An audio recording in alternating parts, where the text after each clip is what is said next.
Nama kitabnya Nahjul Balagha. Itu karya Ali. Abu Bakar, Umar, Utsman gak ada karya kitabnya. Tapi Ali punya karya kitab namanya Nahjul Balagha. Kitabnya lumayan besar dan syaratnya juga besar. Nama syaratnya sama, syarat Nahjul Balagha. Cuma saya beli saya. Kitab ini diakuisisi, dipelajari dan disyarahi oleh orang-orang Syiah. Nahjul Balagha. Makanya tidak populer di kalangan kita orang-orang yang berpaham Ahlus Sunnah wal Jamaah. Karena kitab ini dipakai dan diakuisisi oleh kelompok-kelompok Syiah. Nah, ini banyak beredar di Iran, di sebagian Irak. Itu kitab-kitab Nahjul Balagha. Kalau di Mekah dan Madinah ditolak kitab. Padahal karyanya Ali cuma sudah banyak yang dirubah oleh orang-orang Syiah. Jadi nggak dipakai di Indonesia, nggak dipakai Nahjul Balagha. Saya meyakini tidak ada satu pesantren pun di Indonesia yang ngaji kitab Nahjul Balagha.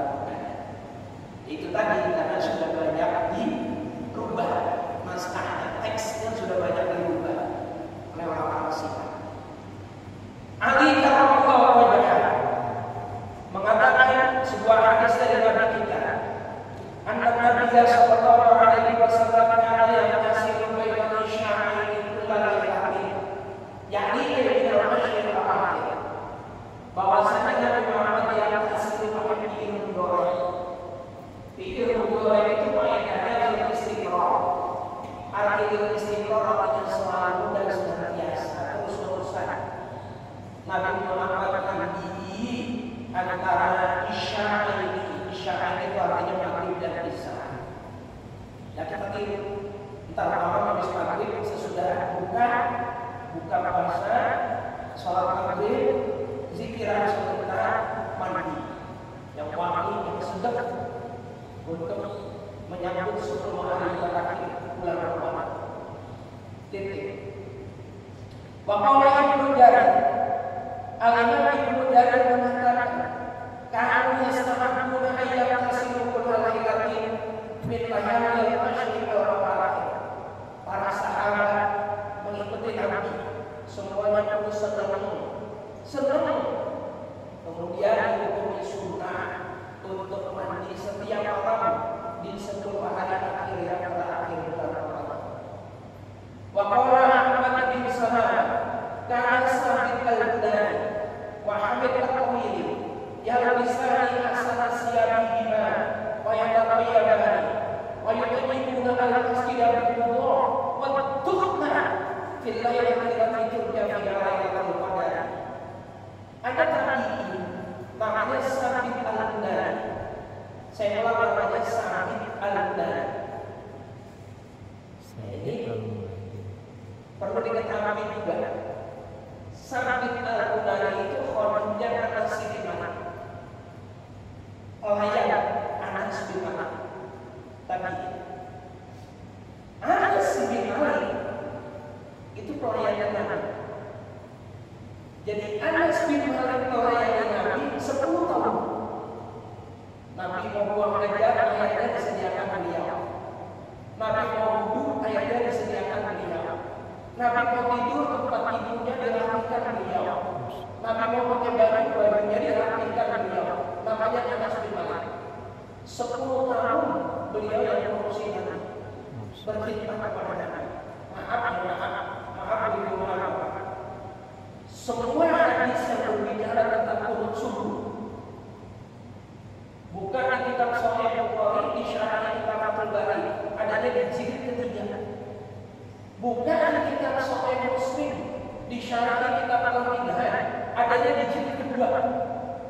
Bukan di kitab Al-Mahfuz yang di syarah kitab Sunan Abi Dawud, adanya di jilid ketiga.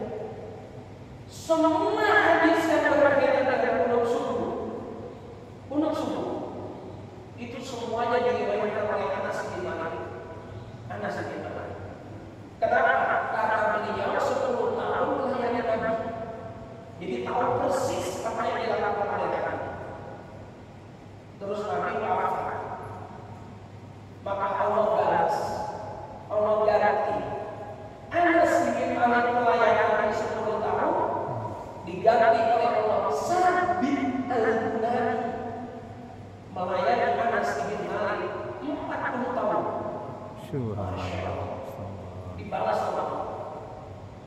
Dan yang paling menarik nanti boleh dicari biografinya Sabit Al-Bunani. Walaupun saya tidak bersih saya baca kitab. Itu matanya Sabit Al-Bunani itu persis sama dengan matanya Rasulullah. Tidak ada cakapnya itu sama. Subhanallah. Coba bayangkan. Anas bin Malik melayani Nabi 10 tahun diganti oleh Allah Sabit Al-Bunani melayani Anas bin Malik 40 tahun. Dan matanya itu mirip sekali. Akan persis dengan matanya Rasulullah. Tidak ada perbedaan. Matanya Sabit Al-Bunani. Di kita ada dukun yang lebih. Saya punya kitabnya. Itu bahkan Sabit Al-Bunani antara di antara arwah beliau itu sudah dikuburkan, tapi dari dalam kuburannya masih terdengar yang membaca Al-Quran. Dari dalam kuburannya masih terdengar Allah. Ini generasi kami, namanya Sabit Al-Bunani, generasi kami. Nah, ini Sabit Al-Bunani ketika datang 10 hari yang terakhir, yang bisa dikasih siari, beliau pakai pakaian yang terbaik yang beliau punya. Baju yang terbaik yang mana? Ya gamis. Kalau punya pakai gamis. Saya itu orang yang paling jarang pakai gamis. Saya acara apapun yang pakai sarung, pakai sokok hitam, pakai sokok putih itu jarang. Itu sokok baju gamis. Ya udah, ada yang cuma baju koko besar-besar. Peci putih atau hitam. Tapi saya pakai gamis. Untuk apa? Ya, untuk mengingatkan orang-orang ini 10 hari yang terakhir. Baju yang terbaik kalau punya gamis. Kalau nggak punya ya kecilan kalau kita pakai. Ntar malam itikaf di masjid. Ntar malam mulai kita sambut ikuti Sabit Al-Bunani. Wayang beliau pakai minyak wangi. 10 hari terakhir. Bapak pakai minyak wangi. Cakap. Bukan itu saja, banyak digunakan dalam masjid. Masjid ini dibuat DKM atau DKM. Beliin bukur. Bukur itu kalau dibakar harus sekali. Cuma kalau pakai yang dibakar, kuatnya dari baranya ada urusan atau di masjid. Atau baranya datang ke karpet bisa bakar karpet masjid. Kan ada yang dicolok. Ya, dicolok terus keluar harum diharumkan masjid bintutuh wadukna dengan asap itu tadi bukur dibakar dengan bukur. Itu Rasulullah senang sekali, senang banget apa yang memakai semacam malaikat membawa rahmat juga senang sekali. Makanya masjid kita hias ini merbot mulai bersihir. Karpetnya mulai dipakai, tambahan pemakaian sehingga mereka akan kumpul di masjid kita untuk membawa rahmat buat orang-orang yang ada di dalam masjid. Ini ada sahabat yang kita bicarakan. Ikutin siapa? Sabit Al-Bunani. 40 tahun ikutin siapa? Anas bin Malik. Jadi nggak perlu diragukan lagi apa yang dia lakukan. Masya Allah. Filaylatil lati tunda fiha lailatul qadar. Pada malam yang diharapkan adanya lailatul qadar. Yang termalam nomor 1. Kita ada harapan karena malamnya nanti malam 23 atau 25 lebih malam 20. Saya termalam isi kajian ketika di Bukit juga. Malam 23 saya isi kajian ketika di Masjid Al-Qur'an Al-Hijau. Malam 25 saya isi kajian di Masjid Al-Qur'an Taman Al-Baru. Malam 27 saya isi kajian ketika sholat tasbih berjamaah di Pondok Umum, bukan Pondok Umum Permainan, tapi Pondok Umum Solo Jalan Sultan Agung. Saya isi sholat tasbih di sana. Jadi jam 2:30, bahkan jam 2 saya sudah di sana. Ya terus zikir macam-macam itu malam 27 dan itu sudah berlangsung bertahun-tahun. Nanti setengah 3 baru kita sholat tasbih berjamaah sampai jam 3 setengah jam. Setelah itu wiridan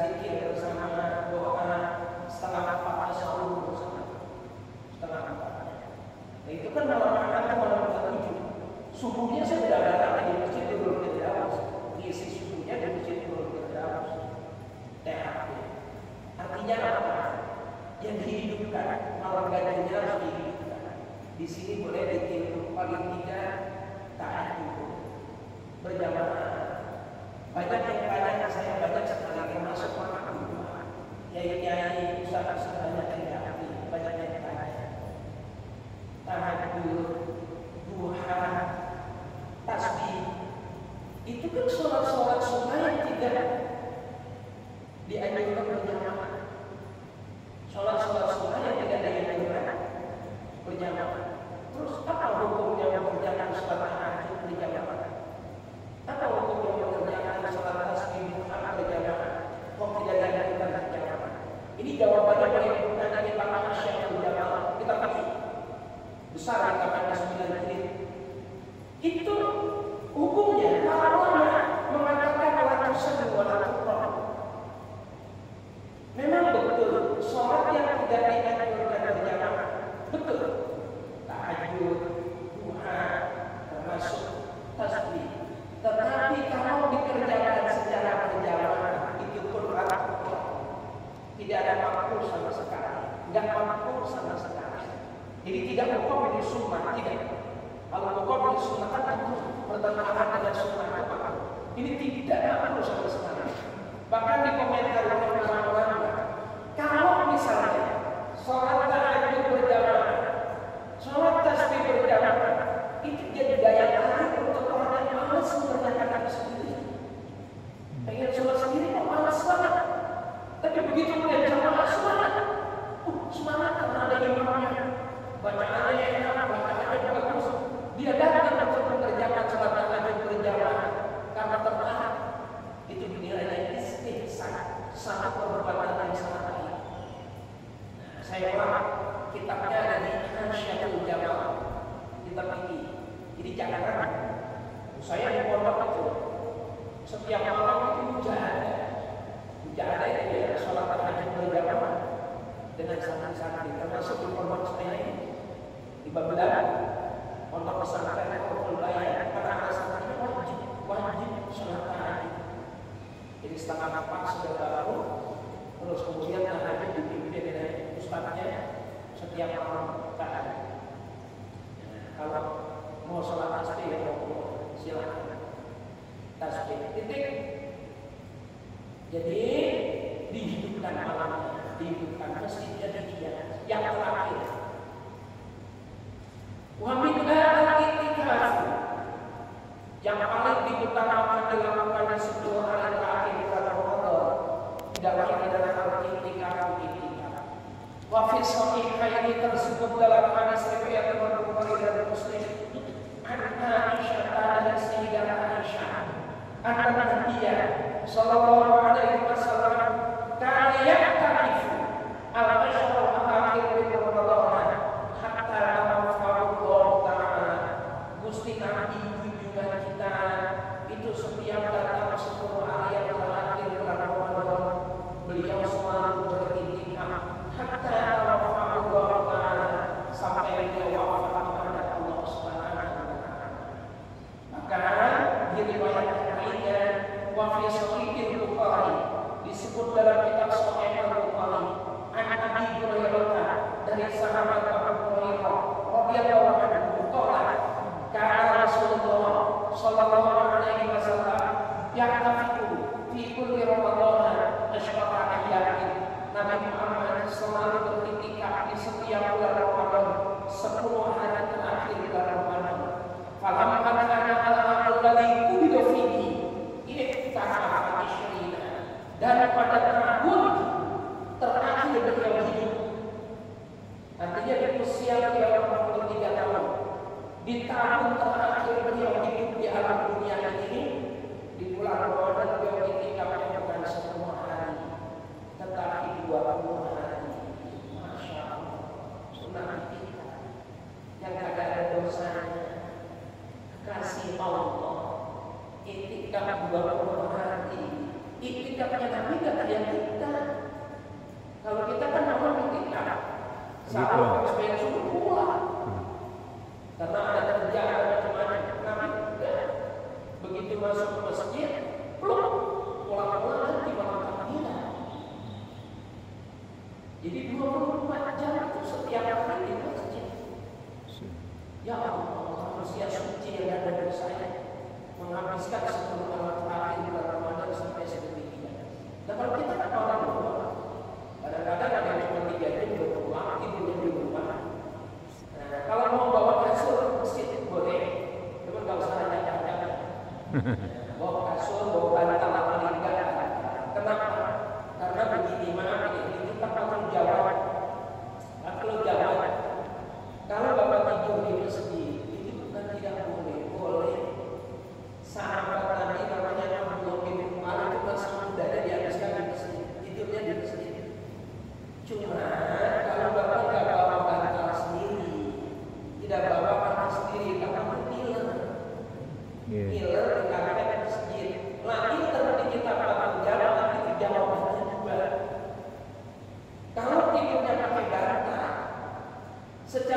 daripada muka, dari wajah kita.